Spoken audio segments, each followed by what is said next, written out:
Você quer apoiar o nosso canal e nos ajudar a produzir mais conteúdo para você? É simples. Basta você acessar o link da lojinha na descrição sempre que precisar comprar algum produto. Com este simples gesto, você estará nos ajudando muito. Todas as vezes que nós cuidamos bem do nosso organismo, quando nós comemos direitinho, dormimos direitinho, fazemos uma atividade física, nós estamos correspondendo ao que Deus nos deu. É como você cuidar bem de um presente que lhe foi dado. Quando a gente recebe um presente, a pessoa que nos dá espera que a gente vai cuidar bem do presente recebido. Pois é, cuidar da saúde é a mesma coisa. O sistema imunológico está ali para nos ajudar a preservar a vida que Deus nos deu.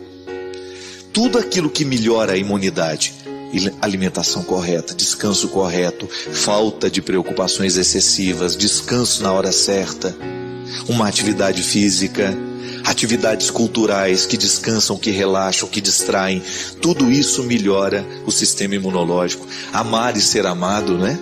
O amor faz bem à imunidade. Os médicos nos ensinam isso, que quanto mais uma pessoa ama, quanto mais aquela pessoa, quanto mais ela joga para o outro aquilo que ela tem de melhor, maior é a produção de endorfina, dessas substâncias todas que melhoram a nossa imunidade, que põem os soldadinhos todos ali para trabalharem, para julgar fora todas as nossas invasões. Nos nossos sentimentos, nos nossos pensamentos, tem que acontecer a mesma coisa. Se a gente guarda pensamentos negativos, pessimistas, se nós deixamos criar dentro de nós um contexto de coisas ruins, a nossa imunidade vai baixando. Nós vamos prejudicando a ação dos nossos soldados. Não é assim que funciona? Se eu tenho muitos invasores e poucos soldados, os invasores vão vencer. E eu já vi muitas pessoas sendo destruídas pelo pensamento negativo que nutriam. Pessoas sendo destruídas porque guardavam no coração sentimentos estragados. Destruía a imunidade afetiva. Recorda-se que uma vez nós falamos aqui que neste contexto de muitas maldades, nós vivemos num mundo onde existe muita gente má. Nós sabemos disso. Tem muita gente boa, mas tem muita gente má. Nós convivemos com essas pessoas maldosas. Nós convivemos o tempo todo com esse contexto diabólico. Por mais que a gente tenha Deus no coração, esse contexto diabólico não diminui por causa disso. Agora, é claro que quando eu interfiro nesse processo e não permito que ele cresça dentro de mim, eu crio uma imunidade para isso. Mas essa imunidade afetiva, espiritual, psíquica, nós precisamos criar dentro de nós. Nós precisamos nos fortalecer para que a gente possa vencer os pensamentos negativos e os sentimentos destrutivos. É por isso que Jesus era muito sábio quando ele ensinava que nós não podemos odiar, que quando alguém bate na nossa face é melhor que a gente ofereça a outro. Ele não estava mandando a gente ser bobo, não. Às vezes a gente compreende isso como um prejuízo, né? Ah, mas que graça tem isso? Um bate na minha cara, eu viro a face para que ele bata do outro. Jesus está falando de um contexto muito mais amplo. Ele está justamente falando que nós não devemos tratar o mal com o mal, porque todas as vezes que nós tratamos o mal com o mal, nós nos transformamos no mal. Se eu trato o mal com o bem, eu paraliso a força do mal. Se eu neutralizo a força de tudo aquilo que é ruim nessa vida, eu vou dar ao bem a oportunidade de crescer. Consequentemente, eu não guardarei dentro de mim as sementes do mal. O pior de tudo, minha gente, é quando nós percebemos que nós nos transformamos em sementeiras do mal. O outro vem, me conta uma fofoca, eu fico satisfeito em saber aquela fofoca, na primeira oportunidade que eu tenho, eu conto a fofoca para o outro, mesmo que eu não saiba se aquilo é verdade, mesmo que eu não saiba, mesmo que eu não tenha a comprovação dos fatos, eu já me coloco a esparramar aquilo que me foi trazido. Veja bem, a semente do mal caiu em mim, ao invés de eu sufocá-la, ao invés de matá-la, eu jogo ela para frente. Eu faço flores dessa semente, eu faço ramalhetes dessa semente e mando. Flores estragadas, flores que não fazem bem. A gente vai fazendo esses pactos o tempo todo. A gente vai estabelecendo esses vínculos o tempo todo. E é aí que nós precisamos tomar cuidado. Tempo de quaresma é um tempo de jejum, de abstinência. Mas nós precisamos ter muito cuidado para que as nossas abstinências, para que os nossos jejuns não sejam apenas ações exteriores. O nosso sacrifício tem que estar diretamente ligado com tudo aquilo que vai julgar para fora as realidades que nos adoecem e que nos matam. A nossa oração tem que estar direcionada na mesma posição. Tem que estar posicionada nesta mesma direção. A minha oração, o meu contato com Deus, a minha experiência com o Senhor, ela tem que me ajudar a me transformar num ser humano mais puro, sem tanta toxina, sem tanta coisa ruim, sem tanta coisa armazenada. Como é que as pessoas vão acreditar no nosso testemunho de cristão, se no momento em que nós agimos, nós não demonstramos amor, nós não demonstramos misericórdia, capacidade de perdoar, capacidade de nos reconciliar? E volto a dizer, perdoar não significa você ser bobo, não. Porque você tem o direito de tirar o outro. Olha, eu perdoo você, mas a partir desse momento eu não quero mais ter o vínculo. Porque o vínculo faz mal. Porque o outro te prejudica. Porque o outro tem uma ascendência negativa sobre você. Você tem o direito. Ainda ontem eu conversava com uma pessoa amiga. Cuidado para que a influência que o outro exerce sobre você não seja diabólica. Jogue fora, não permita, coloque os limites, estabeleça os limites. Quem controla a sua vida tem que ser você. É você que controla os limites da sua casa, é você que controla o que vai entrar dentro da sua casa, o que os seus filhos vão assistir, quais são os relacionamentos que vocês vão nutrir, é direito seu. Porque senão nós vamos guardando dentro de nós todo este lixo que o mundo produz em alta escala. Não é baixa escala o lixo que o mundo produz. Um lixo tóxico do ponto de vista espiritual, do ponto de vista afetivo, do ponto de vista psíquico. É terrível o lixo que o mundo hoje produz. Por quê? Porque são muitas pessoas comprometidas com a maldade, com a mentira, com a injustiça, com o ciúme, com a fofoca. Então nós precisamos tomar cuidado. O lixo está sendo produzido e é produzido dentro das nossas igrejas, é produzido dentro dos nossos grupos de oração, é produzido dentro dos nossos conventos, dos nossos seminários, das nossas paróquias, das nossas sacristias. Nós não estamos livres. Onde existe pessoa, lá também existe a possibilidade da produção do lixo. Não é porque eu sou padre que eu estou livre de não produzir esse lixo. Agora, o que vai fazer a diferença é o quanto que eu e que você estamos comprometidos, o quanto nós estamos comprometidos com a pessoa de Jesus. Nós não queremos outra coisa senão ser a presença de Jesus no meio do mundo de hoje, ajudar a diminuir o lixo, ajudar a diminuir as pessoas que só enxergam o lado negativo das coisas, ajudar a diminuir esta fila de necessitados que está crescendo cada vez mais. Porque, minha gente, quanto mais cresce o mal, quanto mais crescem os adeptos do mal, maior vai sendo a fila dos necessitados. Porque aquele que traz o mal dentro do coração é o primeiro a necessitar da graça de Deus. Necessitar da graça de Deus é muito positivo. É muito positivo.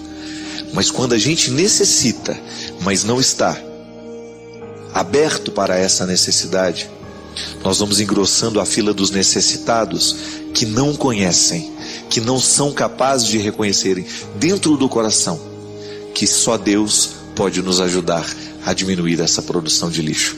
E que quanto mais nós estivermos comprometidos, através dos nossos jejuns, dos nossos sacrifícios, das coisas que verdadeiramente fazem diferença na nossa vida, quanto mais nós estivermos comprometidos com esse processo de mudança, maior será a chance que Deus vai ter de acontecer na história.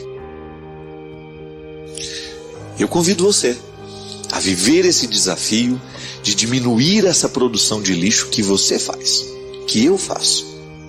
Começa a pensar aí, né? Qual foi o lixo que hoje eu produzi? Qual foi a toxina que hoje eu produzi? Será que foi o meu ciúme? Será que foi a maledicência? Será que eu estou olhando com inveja para o outro? Será que eu não estou sendo capaz de administrar a alegria que o outro sente? Será que eu estou arquitetando alguma coisa contra alguém? Será que eu estou sendo mentiroso? Será que eu estou mentindo para as pessoas que eu amo? Será que eu estou sendo infiel? Tudo isso é lixo que nós produzimos. A infidelidade é uma coisa terrível, porque o marido que é infiel, ele produz um lixo que ele está jogando dentro da própria casa. Ele joga sobre o coração dos filhos, ele joga sobre o coração da esposa, ele joga sobre o coração dos amigos que verdadeiramente o amam. A infidelidade matrimonial, tão comum nos nossos dias de hoje, é um lixo que está intoxicando as nossas famílias. Nós estamos assassinando os nossos filhos porque nós jogamos esse lixo na água que os nossos filhos bebem. A gente falava da importância de se ter uma água pura. A atitude muitas vezes de pai e mãe joga sobre a água da família uma toxina que mata, que estraga. É assim como o álcool é uma toxina que mata o corpo que bebe e mata o coração de quem convive com quem bebe. Filhos que estão destruídos, famílias que estão destruídas por causa da força do álcool. Pais e mães descompromissados com a felicidade da família, porque o álcool se transformou num vício. Filhos que não ajudam em nada a felicidade da família, porque estão fechados em seus mundos de drogas, em seus mundos de vícios, de toxinas, de coisas ruins, de infelicidades, que vão gerando dentro da nossa casa, que vão gerando dentro de nós os obstáculos para que a gente possa ser melhor. Sabe, minha gente, às vezes a gente descuida demais da felicidade da gente. Às vezes nós descuidamos demais da felicidade que nós podemos viver. Às vezes nós descuidamos, nós negligenciamos a oportunidade de ser feliz. Todos os dias nós temos essa oportunidade, né? A vida não é maravilhosa, a vida não é espetacular. Muita gente fala isso: a minha vida não tem nada de bom, a minha vida não tem nada de agradável. Minha gente, todos nós temos dificuldades. Às vezes nós olhamos para aquela realidade que parece perfeita, né? Aquela família não tem problema, aquele casal não tem problema. Vai viver dentro daquela casa. Nós temos que descobrir a oportunidade de ser feliz com o que a gente é. Costumo dizer, né? O invejoso é aquele que fica sempre olhando para o jardim da casa do outro, do vizinho, e fica lamentando que não tem um jardim igual àquele. E fica o tempo todo lançando olhares de inveja sobre o jardim que não é dele. Só que, ao invés de cavar, mexer a sua terra, adubar a sua terra e plantar as suas flores, ele vai amargar a sua vida inteira lamentando o que não tem. Às vezes nós fazemos isso, negligenciamos a oportunidade que a gente tem. Você hoje pode ser feliz. Você hoje pode ser uma pessoa feliz, mesmo com todas as dificuldades que você tem. Só que você vai precisar ser criativo. Descobrir no meio de tudo isso o que você pode fazer.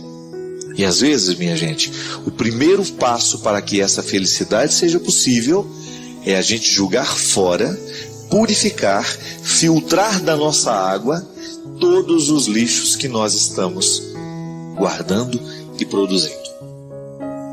É jogar fora um pouco do ciúme, é jogar fora um pouco dessa inveja, e a cada dia você sentir que você está caminhando para essa purificação, que você ficará mais leve, que você ficará melhor. Como? Não existe fórmula mágica, viu? Mas eu posso lhe garantir que você pode viver essa experiência de purificação, retirando o que é ruim e ocupando a sua cabeça e o seu coração com coisas boas. Quando você começa a parar de prestar atenção no seu sofrimento, na sua lamúria, e começa a estar um pouco mais atento àquilo que você pode fazer, às pessoas que você pode ajudar, às situações que dependem de você. E parar de ficar prestando tanta atenção nos defeitos, naquilo que não está dando certo, começar a ser um pouquinho mais otimista, começar a ter um pouquinho mais de tranquilidade no coração um pouco mais de paciência com a vida, um pouco mais de paciência com as pessoas que estão do seu lado, porque é isso que vai fazer a diferença no final de tudo. É o quanto a gente soube administrar os problemas que a gente teve. Falamos demais, acabamos passando o primeiro bloco todo falando, mas não tem problema. Essa conversa é importante. Tenho certeza que muitos de nós vivemos situações, dificuldades que esbarram nesse discurso aqui. Muitos de nós estamos aí intoxicados com os nossos lixos, com os nossos negativismos, com as coisas ruins, com os nossos defeitos cristalizados, e muitos de nós precisamos ser tocados pela misericórdia e pela graça de Deus, que é justamente o que nós queremos. Às vezes o primeiro passo que a gente dá na direção da graça, da restauração que Deus pode fazer na nossa vida, é justamente a nossa reflexão. Quando a gente chega à conclusão, é verdade, eu estou assim, eu preciso mudar.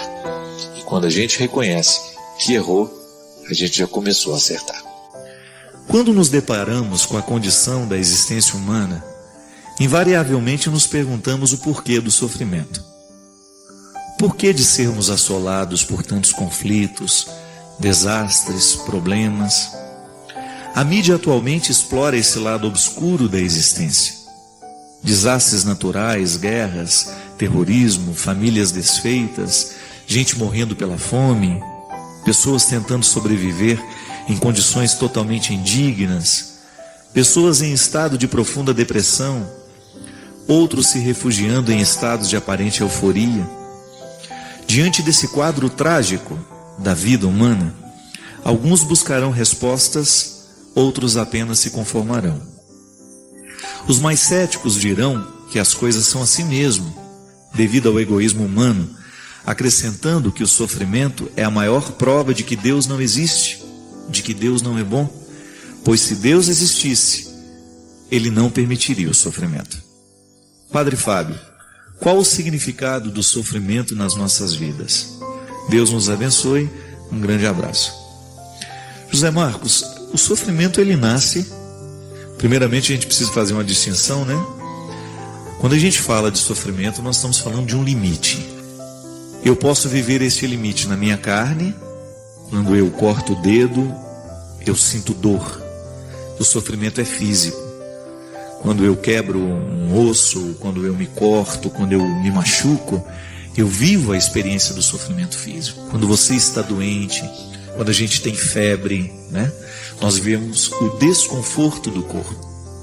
Isso todos nós passamos o tempo todo. Nós somos frágeis, né? E porque meu corpo é frágil, eu preciso protegê-lo. Se eu tomo muito sol, eu corro risco de ter câncer de pele. Por quê? Porque eu sei que a minha pele tem um limite. E quando esse limite é desrespeitado, o meu corpo sofre. E nós temos um outro tipo de sofrimento, que é um sofrimento espiritual, que nós também podemos chamar o sofrimento da mente, né? Quando eu fico preocupado com alguma coisa, quando eu perco a paz porque os problemas estão ao meu redor. O sofrimento espiritual, o sofrimento mental, psíquico, né? São desdobramentos de sofrimento. Às vezes eu encontro pessoas que sofrem muito porque estão sendo caluniadas, aí perdem o sono, perdem a qualidade de vida, vão vivendo processos depressivos, né? E você citou várias consequências, várias situações em que a gente identifica o sofrimento humano. Eu sofro porque eu sou limitado. É verdade. Quando alguém morre na minha vida, eu sofro. Por quê? Por causa do limite da vida. O outro era limitado, ele é precário, né? Ele sofre de precariedade, ele é criado, tudo que é criatura morre, se encaminha para o fim, e no momento que esse fim acontece, eu tenho dificuldade de lidar. O outro precisou morrer, por quê? Porque era limitado. Chega um momento em que o corpo esgota, já não tem mais condições de continuar. O envelhecimento é assim, né? Nós vamos perdendo a vitalidade do corpo. E no momento que o outro morre, eu começo a enfrentar os meus limites. Eu vou sentir saudade dele, eu vou sentir a falta. Então veja bem, o sofrimento vai perpassar a vida humana o tempo todo, porque o limite faz parte do nosso estatuto. Onde você tem pessoa, lá você tem a experiência do limite. E o limite, ele sempre vai ser uma experiência de sofrimento. Só que nós precisamos identificar que há duas formas de prestar atenção nesse limite. Uma primeira, que é bastante pessimista, que é quando eu começo a pensar os meus limites e os limites dos outros como um empecilho para a nossa felicidade. E aí nós caímos nessas frases feitas, nessas respostas simplistas, que dizem assim: Deus não existe, porque se Ele existe, Ele não iria permitir o sofrimento. Isso é uma coisa que nós escutamos o tempo todo, mas vamos ser sinceros, esta é uma perspectiva muito ingênua. Ela pertence a um contexto de idealizações, né? Uma pessoa que idealiza muito a vida vai achar que tudo tem que ser perfeito, bonito, ordenado, feliz. E aí a gente costuma dizer que Deus não existe porque o limite existe. Então eu vejo o sofrimento, eu não consigo acreditar que Deus possa existir. Por quê? Porque o sofrimento me fere. Esta é uma forma de compreender o sofrimento, uma visão pessimista sobre ele. Mas por outro lado, nós podemos ter uma visão otimista do sofrimento. Eu começo a compreender o meu limite como uma oportunidade que eu tenho de viver a experiência do cuidado. Por exemplo, digamos que você foi viajar, comprou lá uma peça bonita que precisa de cuidado para ser transportada, porque senão ela quebra. Veja bem, o que você vai fazer? Você vai embalar essa peça, você vai revestir de cuidado, você vai ter a precaução de cuidar bem do revestimento dessa peça para que ela chegue inteira no seu destino. Digamos que você vai mandar um presente.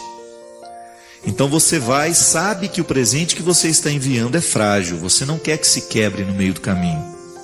Então você vai cuidar, você vai embalar de um jeito certo para que, ao chegar ao destinatário, a peça não esteja quebrada.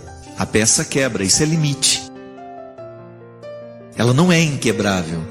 Ela não está livre do dano, da possibilidade do dano.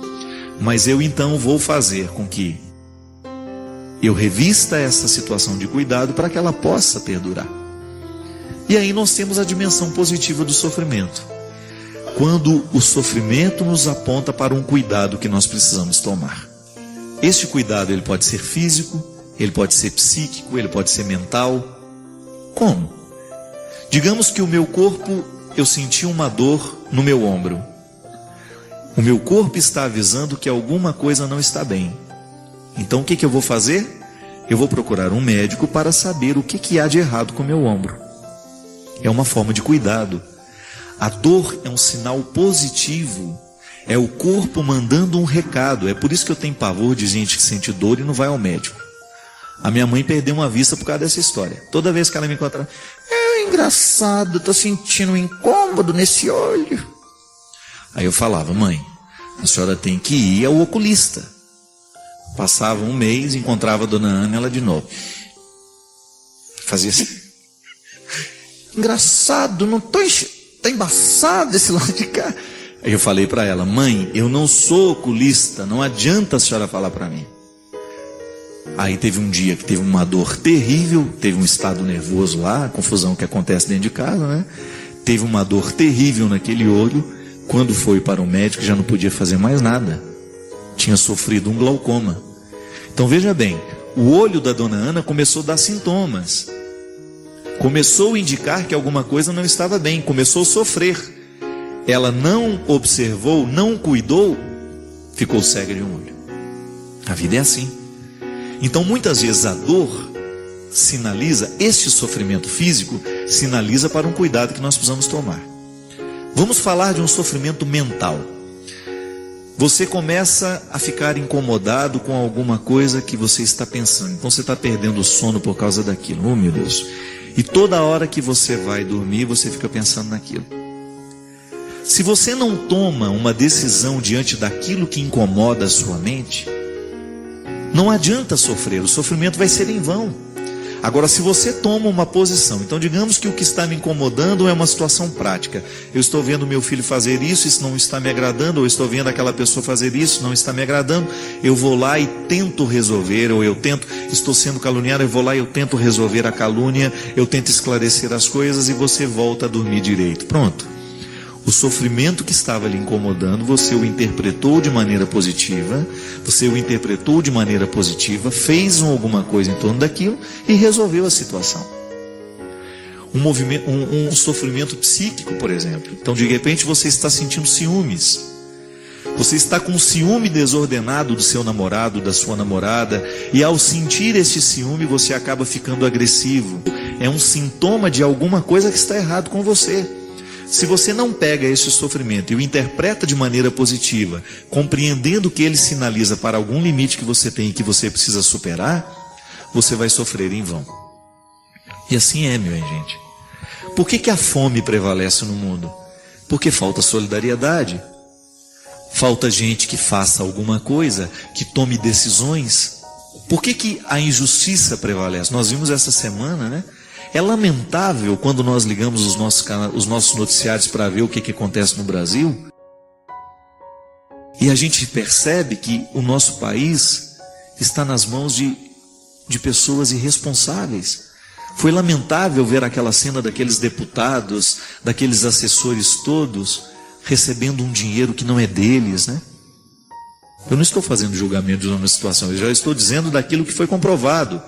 Das propinas e dos dinheiros que vão para dentro das cuecas, das meias, é lamentável.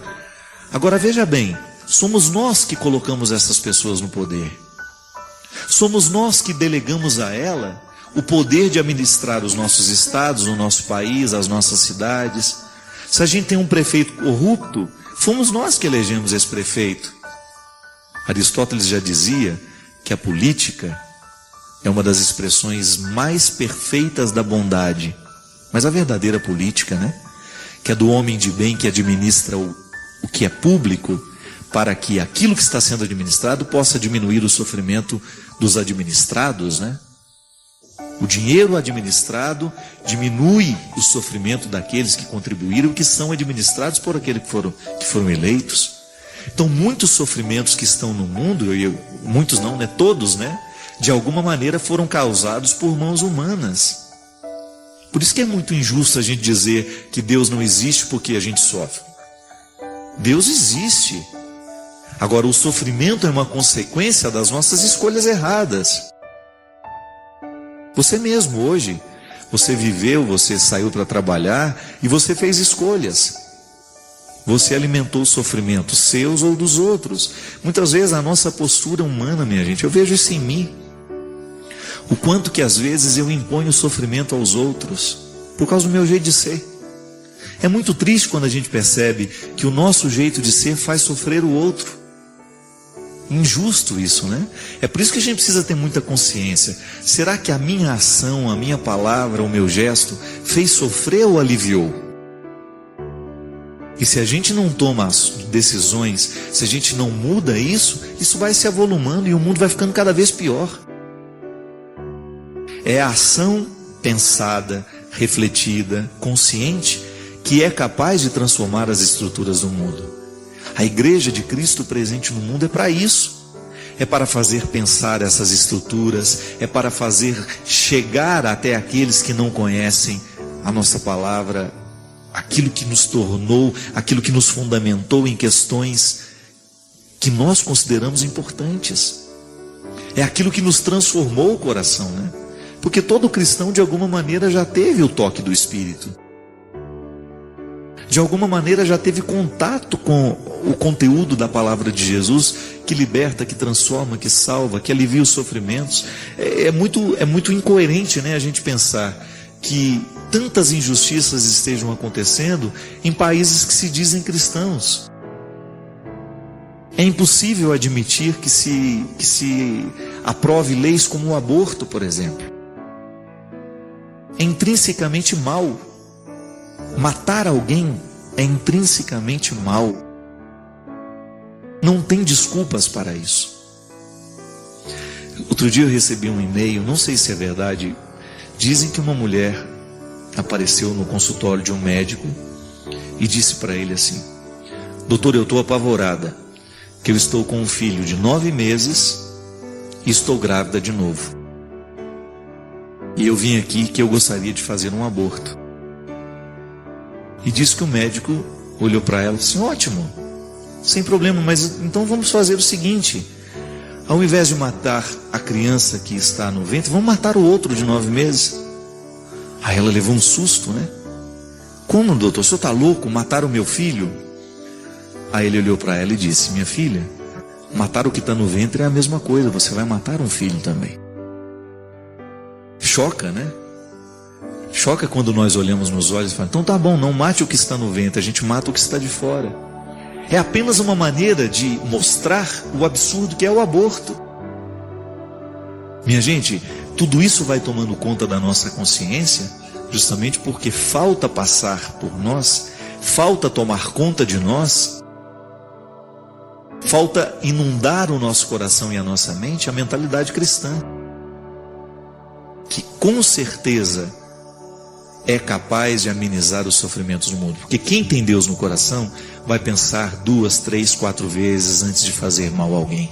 Quem tem Deus no coração vai pensar 2, 3, 4 vezes antes de falar mal de alguém, antes de difamar, antes de esparramar coisas ruins. Quem tem Deus no coração vai pensar 2 vezes antes de enganar o outro.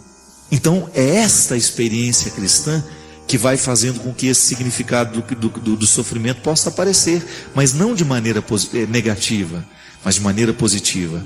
O sofrimento que está no outro está também em mim. Então a gente identifica que isso é fruto de um limite e nós agimos a partir deste limite para melhorar o mundo que nós vivemos. Eu desejo que você, nas suas lutas, você tenha sempre o direito e a possibilidade de retirar os seus excessos, para você ver diante dos seus olhos a sua verdade fundamental, sem exageros, só você.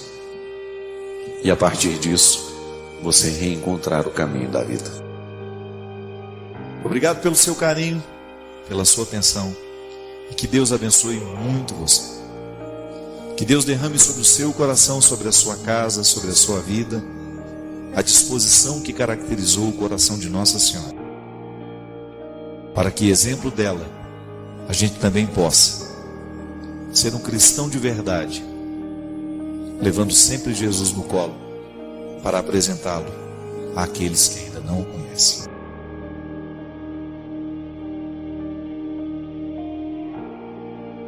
Agradecemos por fazer parte desta comunidade. Nos deixe saber suas reflexões nos comentários, inscreva-se para não perder futuras explorações e convide seus amigos a explorarem conosco.